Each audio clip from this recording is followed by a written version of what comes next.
Når skatten stiger, vil den almindelige borger ikke have lige så mange penge at gøre godt med. De penge vil gå til staten,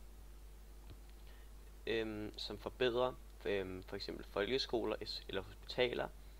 Og når forbrugerne ikke har lige så mange penge at gøre godt med, vil deres privatforbrug ikke være lige så højt som det normale. Og virksomhederne vil derfor ikke tjene som de skal, og på lang sigt kan det medvirke eller resultere i, at de bliver nødt til at fyre nogle af deres medarbejdere.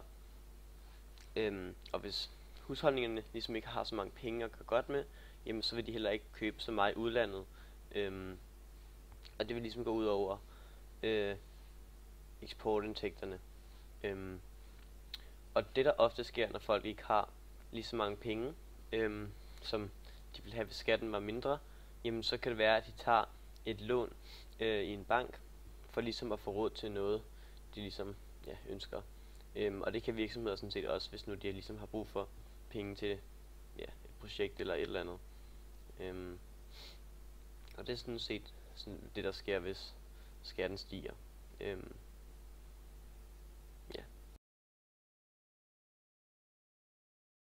Hvis lønnen på arbejde stiger, vil husholdningerne tjene flere penge.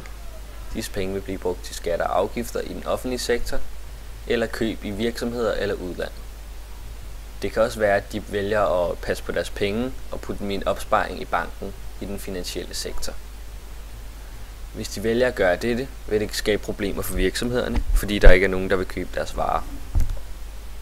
Hvis dette sker, vil der blive fyret mange i husholdningerne, og det vil så gøre, at husholdningerne igen ikke har nogen penge.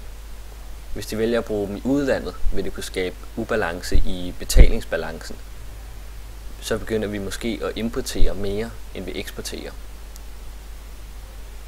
Hvis husholdningen begynder at tjene flere penge, vil der komme høj inflation, og virksomhedernes varer vil koste meget mere. Hvis dette sker, vil det skade vores konkurrencedygtighed, og folk fra udlandet vil måske ikke købe vores varer. Dette skaber også problemer for virksomhederne, og de kan igen være nødt til at fyre folk fra husholdningen. Hvis skatten sættes ned på lønindkomsten, vil det føre til, at husholdningerne nu har flere penge. Hvis husholdningerne har flere penge, kan de bruge disse penge på privatforbrug, som vil medføre til, at virksomhederne også har flere penge.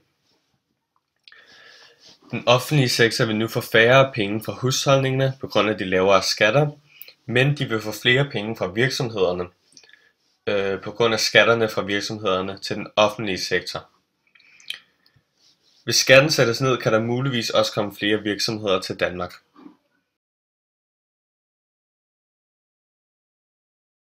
Hvis renten på udland sættes ned, medfører det først og fremmest, at husholdningerne får flere penge, fordi importudgifterne på forbrugsvarer falder.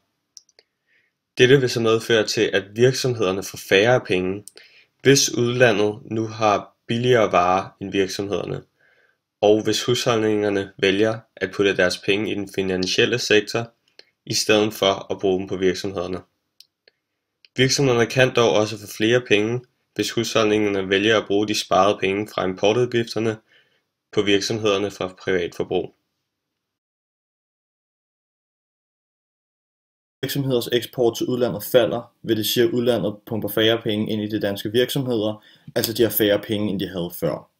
Hvis de har færre penge, kan det resultere i lavere lønninger til husholdningerne, hvilket resulterer i, at husholdningerne bruger færre penge i virksomhederne. Hvis virksomhederne har et underskud af profit, kan de låne penge fra den finansielle sektor, som låner penge fra den offentlige sektor. Men hvis husholdningerne har færre penge, vil det resultere i lavere skatter, hvilket vil sige, at den offentlige sektor måske ikke har tilstrækkelige penge nok til at låne til den finansielle sektor, som så giver lån til virksomhederne. Og hvis virksomhederne har et underskud af profit og ikke kan låne penge fra nogle instanser, kan det resultere i fyring af husholdningerne, hvilket i sidste ende skaber lavkonjunktur for hele den danske samfundsøkonomi.